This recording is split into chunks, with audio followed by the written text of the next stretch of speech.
नमस्कार दोस्तों, कैसे हो आप सब लोग। दोस्तों, जैसे देखा गया है कि 2024 में जो वीज़ा का रिफ्यूज़ल रेट था वो 44% से लेकर के 48% तक का देखने को वो मिला था।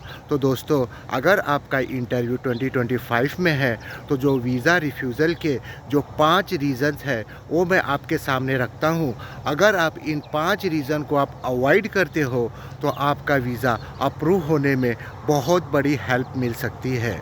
दोस्तों, पहला और मोस्ट रीज़न ये देखा गया है वन वर्ड आंसर। दोस्तों, जब भी आप इंटरव्यू के लिए जाए, ऑफिसर आपसे अगर कोई क्वेश्चन पूछे तो आप फुल्ली डिस्क्राइब करके पूरी इंफॉर्मेशन के साथ ऑफिसर के सामने आंसर रखें। दोस्तों, अगर आप वन वर्ड में आंसर दोगे तो ऑफिसर को कुछ समझ में नहीं आएगा और वो आपसे एक और क्वेश्चन पूछ करके आपका वीज़ा रिफ्यूज़ कर सकता है। इसके लिए पहला थिंग आपको ये करनी है कि वन वर्ड आंसर अवॉइड करना है।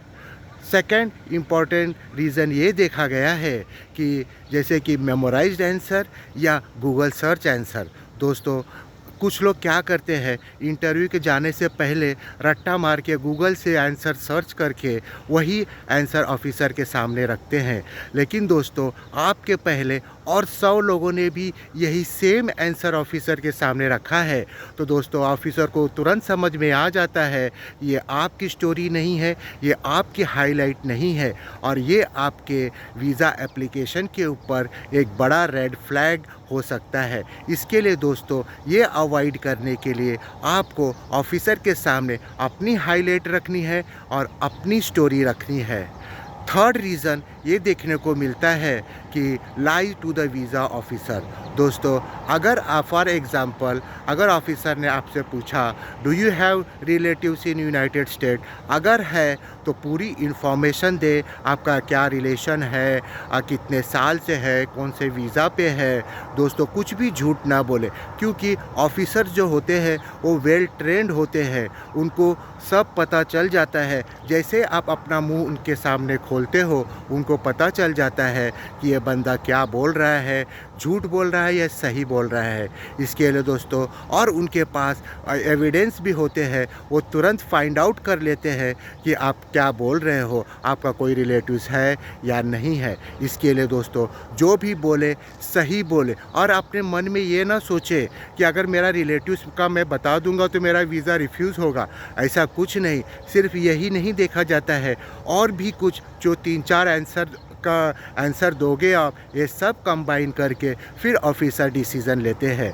तो जो भी बोले सही बोले और सही डॉक्यूमेंट ऑफिसर के सामने रखे। ओके दोस्तों, और फोर्थ इम्पॉर्टेंट थिंग ये देखी जाती है वीज़ा रिफ्यूज़ल का लैंग्वेज। अगर दोस्तों आप टूरिस्ट वीज़ा पे जा रहे हो तब तो कोई बात नहीं, तब तो आप ट्रांसलेटर के लिए रिक्वेस्ट कर सकते हो। लेकिन अगर आप जॉब पर्पस के लिए जा रहे हो, स्टडी पर्पस के लिए जा रहे हो, तो आपको इंग्लिश मस्ट आनी चाहिए। अगर आपकी इंग्लिश ठीक नहीं है तो एक छोटा मोटा सा 1 आध महीने का इंग्लिश स्पीकिंग का कोर्स करके जाए, तभी इंटरव्यू अटेंड करें। क्योंकि दोस्तों, अगर आपकी इंग्लिश ठीक नहीं रहेगी तो ये भी आपके वीज़ा एप्लीकेशन के ऊपर एक रेड फ्लैग हो सकता है। और फिफ्थ इम्पॉर्टेंट रीज़न ये देखा गया है वीज़ा रिफ्यूज़ल का कि प्रायर रिफ्यूज़ल। अगर दोस्तों, अगर पास्ट में आपका वीज़ा रिफ्यूज़ हुआ है और फिर से आप रीअप्लाई किए हो, तो आप जब अटेंड करोगे इंटरव्यू तो अपने प्रोफाइल में चेंजेस करके जाइएगा।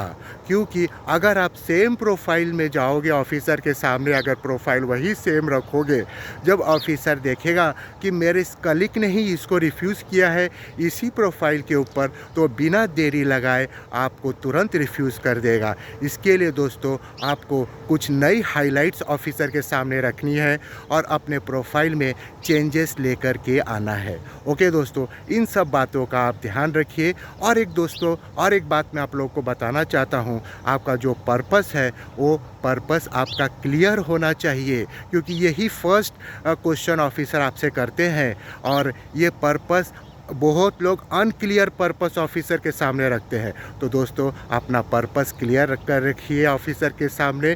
जो भी आपकी स्टोरी है वो क्लियर उसका पिक्चर छोटा सा बना करके ऑफिसर के सामने रखिए और पूरी इन्फॉर्मेशन की देने की कोशिश करिए। ओके दोस्तों, इन सब बातों का ध्यान दीजिए और अपना वीज़ा अप्रूव कराइए। ओके दोस्तों, बस यही छोटी सी इन्फॉर्मेशन आप तक देनी थी। फिर मिलेंगे किसी और नई इन्फॉर्मेशन के साथ। तब तक के लिए गुड बाय, टेक केयर, जय हिंद।